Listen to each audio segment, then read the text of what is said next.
one, if you can appreciate the bada gola, this is a target cell. They are characteristically seen in thalassemia, especially in thalassemia minors. They are seen very characteristically. And the blue cells that you can appreciate, they are the reticulocytes, or the polychromatophils, as we call. Okay, so polychromatic. Appreciate there is a variation in the shapes and size of the RBC. Some are so small, some are big, some are rounded, some are elliptical. So there is an isocytosis and poikilocytosis. There are a lot of nucleated RBCs present, and there are few polychromatophils also present. At higher power, you can appreciate that there is anisocytosis and poikilocytosis. This is a target cell. And the cells are microcytic hypochromic. They're smaller. They have the RBC pallor is increased. So you can appreciate this cell also. It has such a big pallor. All of them have pallor more than 1/3. So there is microcytic hypochromic blood picture with anisocytosis, poikilocytosis. There would be basophilic stippling also. There would be target cells also. There would be nucleated RBCs also. So all in all, the picture combining of all the hemolytic anemia. Bone marrow, same story. Bone marrow will try to produce more and more erythroid cells. So you have a markedly hypercellular bone marrow with erythroid hyperplasia. So all these cells, whichever you are seeing, they are all erythroid precursors in the bone marrow. So they are all increased. So there would be reversal of myeloid to erythroid ratio. Usually normoblastic reaction hoti hai.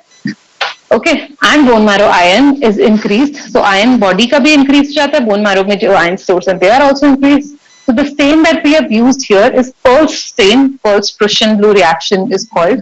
And this color, the blue color deposits, are the iron deposits. Okay, so they are used for determining the iron stores in the bone marrow. Then, what else can we do? So normally, what happens is, majority, I told you, majority is hemoglobin A in adults. Okay, majority is hemoglobin A. Hemoglobin F is less than 1%, and hemoglobin A2 is around 2.5%. But this is the picture that you will see in thalassemia major. So hemoglobin F would increase markedly, 98%, because this is alpha to gamma 2. Beta globin chain nahi hai, so alpha to gamma 2 wala would increase in compensation. HbA is alpha to beta 2. It will be absent or very, very in less quantity. And HbA2, that is alpha to delta 2, it is usually variable. The only prominent thing is HbF is markedly increased in an adult patient. Okay. So we do hemoglobin electrophoresis. I hope you know what electrophoresis is. So in electrophoresis, in hemoglobin electrophoresis, what we do is this is the principle. The different type of hemoglobins, they have different mobility when made to pass through a current on an agarose gel. So it can be done, the hemoglobin electrophoresis can be done on an acidic or an alkaline pH. So the hemolysate which is formed, in it the different types of hemoglobin, that is hemoglobin F, A2, they will have mobility when they are made to pass through current. And you have a control in which you know, that is a known control, that this is hemoglobin A2 ka band, this is S, this is F, this is A. Okay, so a normal patient will have a thicker HbA band. Okay, beta thalassemia will not have this. I'm sorry, this is a wrong picture. Beta thalassemia will have a thicker HbF ka band. Okay, this is incorrect. They will have a band at HbF level. So you can identify which is the predominant hemoglobin type and what is the concentration of that hemoglobin type using hemoglobin electrophoresis. Another thing which helps us in identifying the types of hemoglobin is HPLC, which is the current diagnostic modality of choice for diagnosing hemoglobinopathies, is HPLC, or high performance liquid chromatography. In this also you can identify what type of hemoglobin is there. For example, in this it is showing HbF is 93%. Okay, HbA0 is HbA, the normal, it is 5.5%. So that is very less. Okay, so this also is a picture. This is also a modality which will help you identify and diagnose hemoglobin, the hemoglobinopathies. Other special test that you can do is hemoglobin chain, the globin chain testing. Normally, you will identify the ratio of alpha to beta chain. Normal is 2 to 30 is to 1.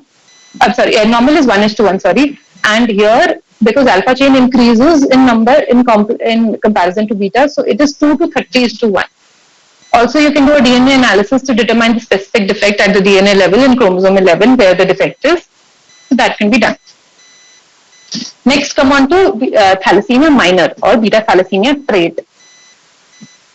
It is because of heterogeneous mutation. In this, the patient has one normal beta globin chain and one mutated beta chain. So, because this disease is autosomal recessive, so the patient usually are asymptomatic without any splenomegaly or physical findings. The hemoglobin is usually 10 to 12 gram per deciliter, but the patient usually has microcytic hypochromic blood picture. So the hemoglobin will be borderline low.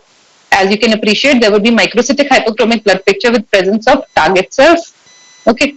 So the blue arrows are the target cells. The RBC count importantly is more than 5 million per cubic mm. Also, red cell distribution width, RDW, it is normal to mildly increase in such cases, and this is used to distinguish this beta thalassemia trait from iron deficiency anemia, because both of them will show anemia which is microcytic hypochromic without any other overt physical features. So in IDA, the RDW is very, very increased, whereas in thalassemia trait, it is not that increased. In peripheral smear, there is mild anisocytosis. Usually there is microcytic hypochromic blood picture, few target cells are seen. And in the trait, you have serum iron or ferritin, which are normal to mildly increased. So the patient doesn't have much of symptoms. In electrophoresis, if you want to do, the only thing that you have important is that hemoglobin A2 is increased. It is 4 to 8%, whereas normally it is up to 3.5%. HbF would be normal, okay, usually normal. थोड़ा सा increase हो सकता है. HbA2 is also mildly reduced. Okay, so this we can, HB electrophoresis or HPLC say, we can identify that HbA2 is slightly increased. Then there is a thalassemia screening test, which is called NESTROPT, or naked eye single tube osmotic fragility test. So what is done in this case? You take two test tubes in which you take 5 ml of 0.35% saline and you add 0.02 ml of blood in one control and one of the patient. You incubate it for half an hour and you see both the tubes keeping a white paper behind it with a black line, white paper with black line on it, and just you observe the white paper through the tubes. Okay. In control samples, the black line is seen like this. Okay, so this is the negative or control sample. So this tube you have to see, and this tube you have to see. So in this one, you can appreciate that there is a black line which is seen. Okay, so this is because the hemolysis is occurring. The second one is, this one is the positive test or the beta thalassemia trait. Here you cannot appreciate the black line.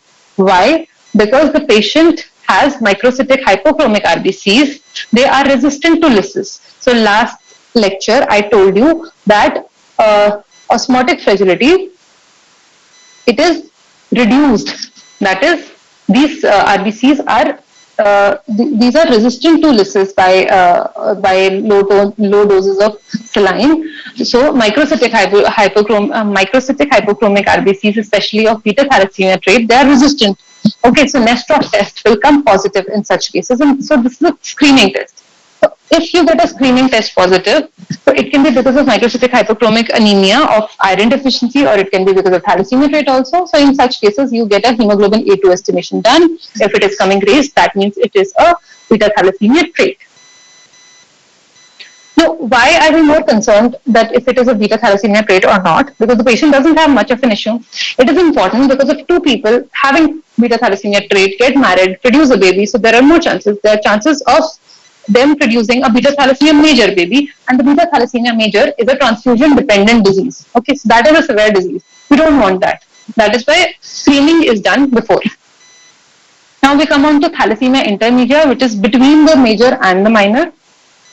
It is basically an expression of disorder. The expression falls between these two. There is moderate anemia up to 7 gram per deciliter, but there is no transfusion dependence. The beta thalassemia major was a transfusion dependent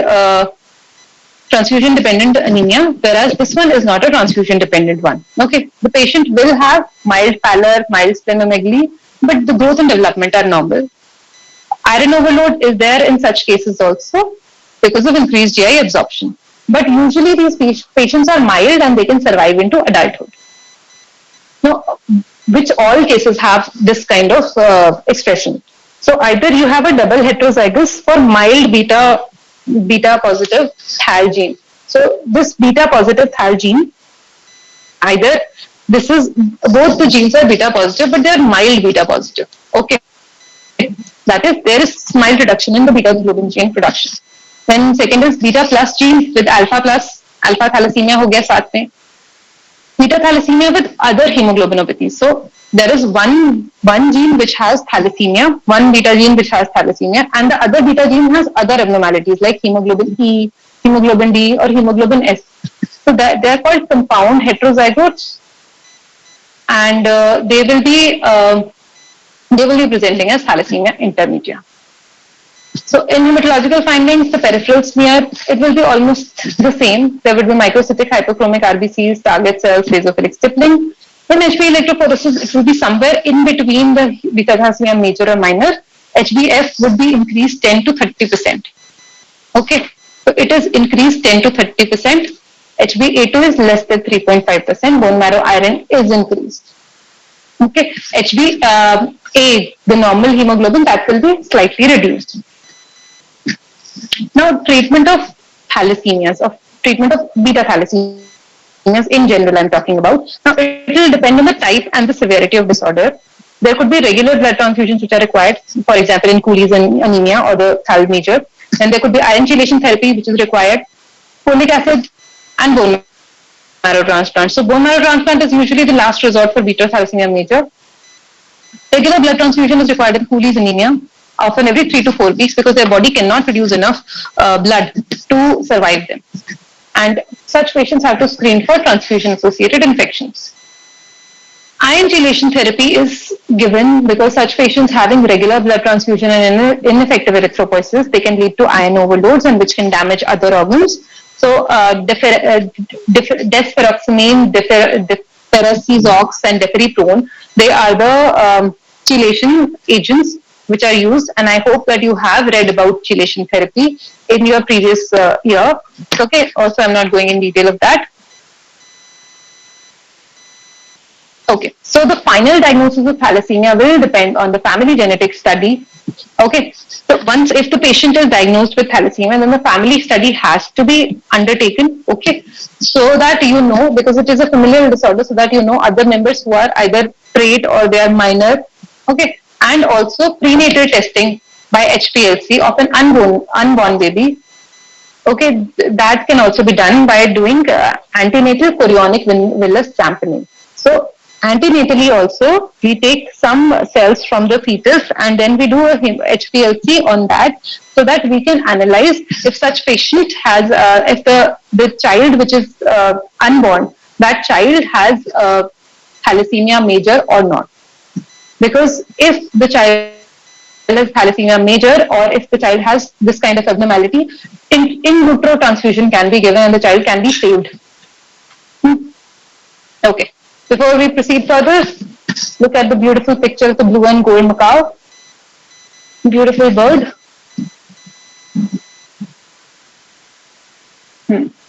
Okay. Now coming on to the alpha thalassemias. So alpha thalassemia is an absence or deficiency of alpha chain synthesis due to deletion of alpha gene. As simple as that. So there is absence of alpha chain, so there would be increase in the other chains. So during fetal life, you have fetal hemoglobin, which is alpha to gamma 2. So during fetal life, gamma chain would increase. And in postnatal life, when the major hemoglobin is alpha to beta 2, so there would be excess of beta globin chain. Severity of the disease will depend on the number of genes affected. Now, why did I tell you that you have to remember that there are 4 genes? Because the disease will depend, the disease severity will depend कि कितने genes are affected. So, pathogenesis, this I've told you. 4 alpha genes होते हैं, alpha, alpha, alpha, alpha, which is normal. And these alpha genes are implicated in forming all these three types of hemoglobin. So HbA is alpha to beta 2, HbA2 is alpha to gamma delta 2, and HbF is alpha to gamma 2. So all these three hemoglobins would be affected when the alpha globin chain is defected.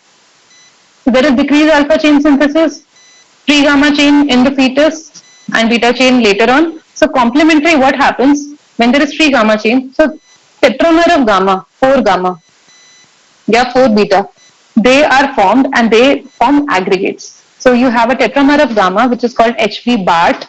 You have a tetramer of beta, which is called HBH. Okay, now let's come on to the classification of alpha thalassemia. As I told you, depending on how many genes are affected, a normal one has 4 alpha genes.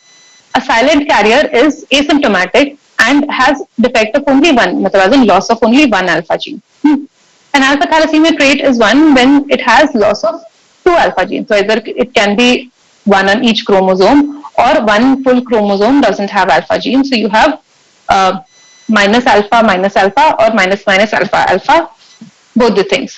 The patient is usually asymptomatic like beta thalassemia minor. So patient has mild anemia only.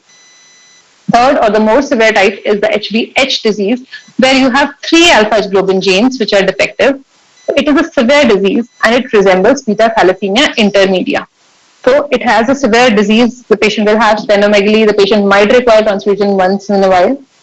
And the fourth or the most fatal type is hydrops fetalis, in which there is no alpha globin chain is there.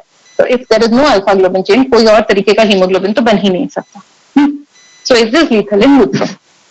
Let's talk about all of these. So silent carrier is, I told you, only one alpha gene deletion. Usually a healthy person, normal hemoglobin, hematocrit, there is no treatment which is required and it can only be detected by DNA studies. Usually it doesn't, you can't take any test to find out the silent carrier. Second is alpha thalassemia trait, which is also called alpha thalassemia minor. There are 2 missing genes, which can be either homozygous, that is minus alpha, or heterozygous, that is minus alpha. Patients, they present like thal trait, so there would be mild microcytic hypochromic anemia and MCV is between 70 to 75 femtoliter. Third is the more severe form, that is, more severe form, that is the HBH disease, in which 3 alpha genes are deleted and reduced. There is 75% reduction of alpha chain, 25% of alpha chain synthesis, which is remaining. It leads to small amount of HbF, HbA and HbA2 formations. As I told you, जब alpha chain नहीं है, तो beta chain के tetramer बन जाते हैं, which is called HbH. This HbH has increased oxygen affinity. So oxygen अपने पास ही रहता है, it doesn't release the oxygen to the tissue, which leads to tissue hypoxia. So these patients present with severe anemia. They will present with hepatosplenomegaly. The extramedullary hematopoiesis and skeletal abnormalities, which we had seen in thalassemia major, they are usually uncommon in such diseases. In laboratory findings of HBH disease, you will have hemoglobin reduced, which is up to 7 to 10 gram per deciliter. RBCs are microcytic hypochromic. Importantly, in hemoglobin electrophoresis or HPLC, you will see a fast-moving band of HBH. So I put a normal control के पास एक HbA2 का band आया, एक HbA का band आया predominant. Whereas in this patient, if we see, there is one band which is going सबसे आगे. It is HbH. And if the patient has HbH, the patient will have some form of HB BARTs also. So there are 2 fast-moving bands of HbH and HB BARTs in front of HbA. They will be seen in the cases of alpha thalassemia HBH disease. Peripheral smear would be microcytic hypochromic RBCs. So the RBCs are smaller. There are few target cells, and the central pallid is definitely more than 1/3.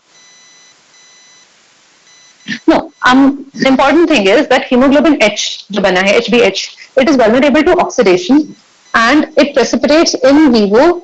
The denatured hemoglobin, the oxidized hemoglobin, will precipitate in vivo. Okay, so these are called HbH inclusions. So when we stain with a special stain called brilliant cressyl blue, so they give these precipitates, they appear like golf ball. So if you can appreciate the green cell or इनके अंदर जो blue dots हैं, that is the denatured hemoglobin which is getting precipitated, and it resembles the golf ball. See the golf ball and see this cell, for example. See this cell, they have like small dots of the denatured hemoglobin. This one. See, have a look at this one. Okay, so this is called a golf ball appearance, which is characteristically seen in HBH disease. Coming on to the most severe type of alpha thalassemia, which is called hydrops fetalis, and it has deletion of all alpha genes. So because in the infant life also, in the fetal life also, there is no alpha gene, so there is no HbF which is formed. So HB BARTs will be formed, which is gamma 4. So it is produced in fetal life. It is also high affinity hemoglobin, and it cannot dissociate oxygen to the tissues. So the child, in utero, the fetus will have severe anemia. There will be gross edema also because of CHF, congestive cardiac failure. There will be massive hepatosplenomegaly because the body is trying to compensate by producing more hemoglobin and by producing more erythroid precursors by doing more. So hepatosplenomegaly is there. There is congestive cardiac failure and gross edema. These fetuses do not survive, and pregnancy usually terminates in a third trimester of stillbirth. So this is what a child would be looking like. Grossly edematous, protuberant abdomen because of hepatosplenomegaly. And in the peripheral blood, we see that there are RBCs, which are microcytic hypochromic. There are a lot of NRBCs. This one, this one, this one, this one. So they are all NRBCs.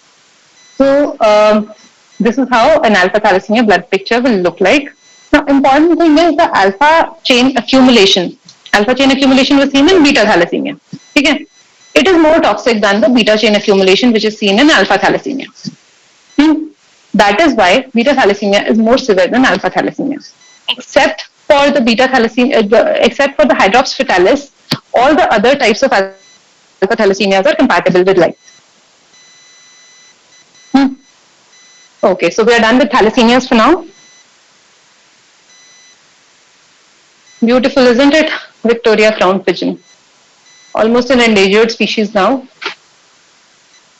Before we proceed on to the next and the last topic of today, which is sickle cell anemia. So till now we have read about the quantitative defects of hemoglobin, of the globin chain, that is, there was reduced in the number. Now, sickle cell anemia is a structural hemoglobin abnormality, so there is a defective protein which is being formed. So this you all have read time and again. The S mutation is 6th codon of beta globin chain when glutamic acid is changed to valine. That leads to an abnormal hemoglobin. So this is an RBC which is containing mostly normal hemoglobin. In the oxygenated state, it is like this. In deoxygenated state, it remains like this only, a biconcave shaped only. Okay, deoxygenated हो गया, फिर जब oxygen वापस आया तो it will become like this one. Whereas the RBCs which are containing only hemoglobin S, what happens to them? In deoxygenated state, the hemoglobin S, it will precipitate, it will polymerize, and it will form a gel-like structure, because of which the shape of the RBC alters to a sickle-like shape. Okay, because the hemoglobin is precipitated. So you have a deoxygenated state in which the RBC is like a sickle, and when the oxygenation occurs back, then the hemoglobin comes back to its in the reduced state, it will come back to its normal state, and the RBC will become biconcave again. So when this cycle keeps on going on again and again and again, eventually what will happen that these cells will become perpetually sickled. Okay, irreversibly sickled हो जाएंगे ये वाले cells. So be it oxygenation or deoxygenation, these cells will remain sickled. So that is what the principle of hemoglobin S or sickle cell anemia is. So deoxygenation of these erythrocytes containing hemoglobin S, it leads to intracellular hemoglobin polymerization and loss of deformability, which changes the cell morphology. So if you can see the electron microscopic photograph, the oxygenated state, the cells are nicely biconcave, and in deoxygenated state, some of them have become sickle-like or disc-like. So these cells are less deformable, as you can appreciate. So normal RBCs, they are smooth and round. They easily pass through the blood vessels and carry oxygen. Whereas the sickle-shaped RBCs, they don't move easily. They are stiff and they are sticky. They are stiff and sticky. Because they are sticky, they form clumps, and they can get stuck in the blood vessel because they are stiff. Now these clumps of sickle cells, they will block the blood flow in the blood vessels, and this flow can lead to obstruction of blood vessels. Okay, this blocked blood vessel can cause pain, infection, organ damage. How does that occur? I'll just tell you. So this is like a normal RBC. It will mold its shape, it will undergo extreme shape changes, and it will go through smaller vessels also. So this is the normal other cut section of RBC. If you see, the normal hemoglobin is like this. On the other hand, in this one, if you see the abnormal hemoglobin, it is forming strands. It is causing polymerization, and there is strands of this hemoglobin which is causing alteration in the shape. The shape becomes like this, sickle cells. So these cells are less deformable. They are more sticky. So they will stick to each other, and because they are less deformable, they will get stuck at the branch points of the vessels. So they will cause obstruction of the vessels. Something like this which is happening here. Okay, normal RBCs can go, the sickle cells when stuck, they will cause obstruction. Genetics is also like what you have seen. So AA is the normal hemoglobin, AS is the heterozygous, that is one beta globin chain is HBS. Okay, so if a normal patient is getting married and producing offsprings with a heterozygous patient of sickle cell, there are 50% chances of producing a heterozygous bacha. Okay, whereas if there are two heterozygous patients which are populating and which are producing kids, there are 1 in 4 chances to produce a patient who has both the genes which are sickle cell. So this will have a sickle cell anemia, a severe disease. Okay. Also, if one HBS trait, that is, who has one gene affected, and one sickle cell anemia patient, they produce offsprings, then 50% of them will be severe and 50% of them will be trait. So that is like a Mendelian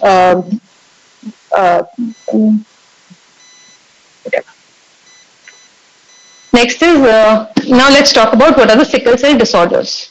So there is sickle cell anemia, which is homozygous, that is SS. Both the beta genes, both of them are HBS. Both of them have the mutation at the 6th position. It is most severe. There is no normal hemoglobin A. Both of them are HBS only. Then second is sickle cell trait, which is a heterozygous situation in which one of the chromosome has alpha beta or the normal chain, and the other chromosome has a sickle cell wala containing beta globin chain. In this patients, adequate amount of normal hemoglobin A is produced in the red blood cells. So RBCs are flexible. These heterozygous patients are basically carrier. So they won't have a disease themselves, but they can definitely transmit it to their offspring. Then there could be other sickling disorders, like other types of hemoglobin when they combine with sickle hemoglobin. Okay, so they can form sickling disorders like hemoglobin S and hemoglobin C. So one hemoglobin is hemoglobin S and the other is hemoglobin C. That is also sickling disorder. When hemoglobin S is combined, one of the gene is containing HBS mutation and the other one is containing beta thalassemia mutation. That is also a sickling disorder. Clinical features, there are 3 major clinical features: anemia, vaso-occlusion, and chronic organ damage. Anemia, as you know, it is a hemolytic anemia. Vaso-occlusion, I told you these cells are sticky and they will obstruct the blood vessels, which eventually will lead to chronic organ damage. So anemia, this is a chronic hemolytic anemia, which leads to extravascular hemolysis. Because these red cells are less deformable, so they're trapped by spleens, eaten up there, and it leads to extravascular hemolysis. So there could be minor intravascular hemolysis which can occur. These patients also have hemolytic and aplastic crisis, which I told you about in the last lecture. Vaso-occlusive complications or vaso-occlusive crisis, they are important. They are usually the presenting features. What happens that smaller blood vessels, they get blocked by these sickled RBCs, and there could be acute ischemic or infarctive damage. There could be painful episodes like leg ulcers. Stroke could be there when it is obstructing the cerebral blood vessels. Acute chest syndrome, it could be a cause of death also. So when there is lung vessels which are getting affected, the patient can present with fever, chest pain, cough, pulmonary infiltrates. When renal vessels are getting affected, so renal papillary necrosis occurs. And splenic, although spleen is the site of extravascular hemolysis, but because of infarction in the splenic vessels also, there is a thing called autosplenectomy. That is, the spleen undergoes infarction in ischemia and the spleen reduces in size. This would be one of the hemolytic anemias where the spleen is not enlarged in size. So this is called autosplenectomy, which is characteristically seen in this type of anemia, sickle cell anemia. In hand-foot syndrome, it is dactylitis, that is the involvement of bone. So there would be painful swelling of hands and feet, usually seen in children. It is also because of occlusion. Then next point is chronic organ damage. The first is sequestration crisis. This is when there is massive entrapment of these sickle cells in the spleen. There would be rapid splenic enlargement, which can lead to hypovolemia and shock also. This can be a fatal complication of sickle cell anemia. Okay, so I'm telling both the contradictory things. There could be splenic enlargement also. There could be autosplenectomy also, that the spleen is reduced in size.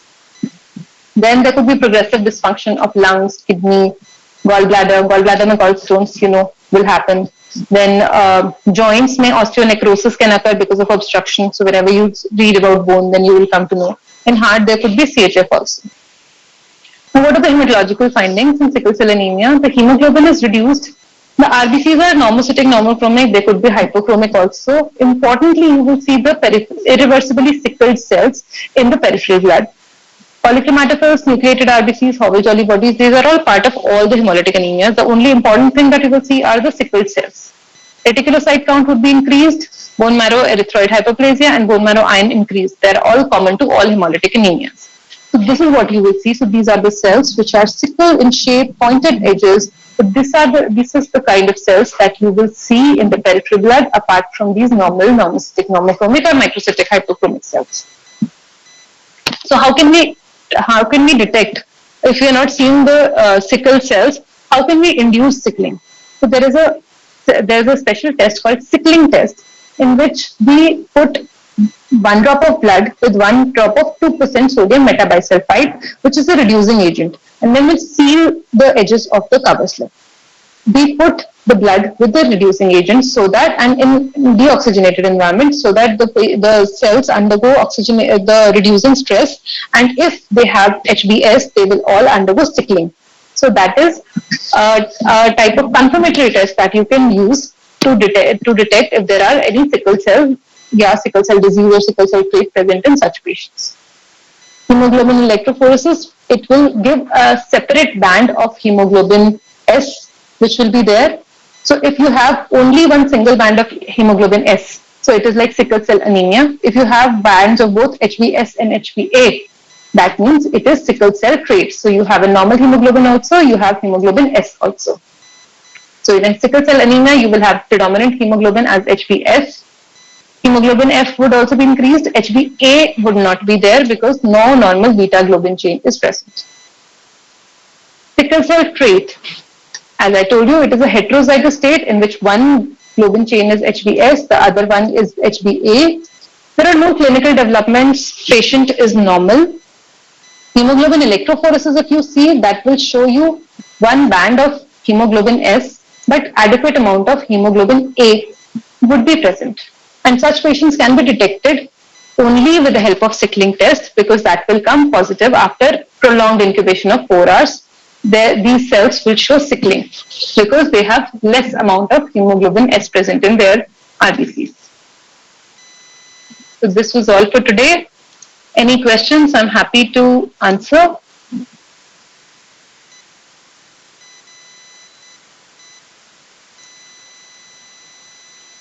Okay, somebody has asked me, please explain the RDW point again.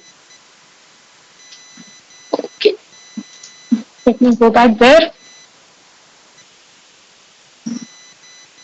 So RDW basically, it is a measure of the cell, the anisocytosis and poikilocytosis of the cells. It is called red cell distribution width. So it measures the amount of anisocytosis and poikilocytosis of RBCs. So in iron deficiency anemia, you have microcytic hypochromic RBCs which have increased amount of anisocytosis and poikilocytosis. Whereas in thalassemia trait, you have only microcytic hypochromic RBCs with less of anisocytosis and poikilocytosis. So the RDW would be not markedly increased in thalassemia trait because both thal trait and iron deficiency anemia will present with microcytic hypochromic RBCs. You will have to distinguish both of them by some factors. Target cell, Rahmat Ali, what do you want to know about target cells?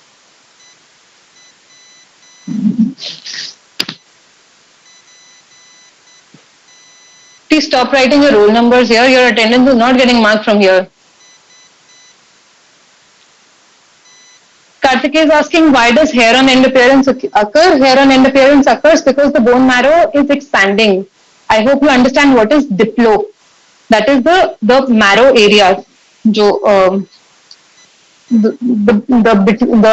area between the inner table and the outer table of the bone marrow. Okay, so that one is increasing in size because it wants to compensate for the hematopoiesis. It wants to increase the hematopoiesis. So when you see that on the X-ray, it will look like that the hair is on end because the marrow is increasing in size. Okay. So, and very typical, very classic. If somebody gives you hair on end appearance or crew cut appearance, that has to be thalassemia only.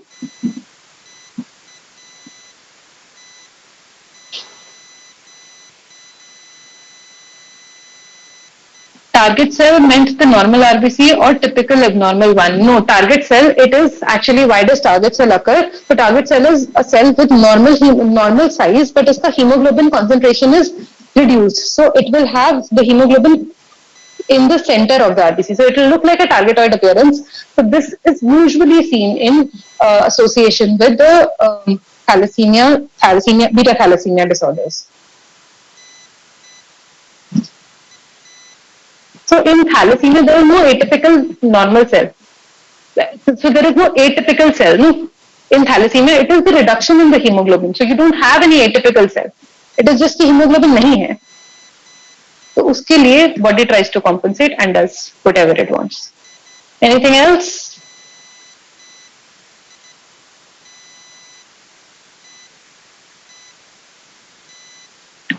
Thalassemia is an important topic. You can get a question on Cooley's anemia. You can get a question differentiate between thalassemia trait and iron deficiency anemia. You can get a question on sickle cell anemia. You can get clinical cases on any of these. Okay. So these two are very, very important. Read them thoroughly. Okay. If there are no more questions, I think I should take a leave.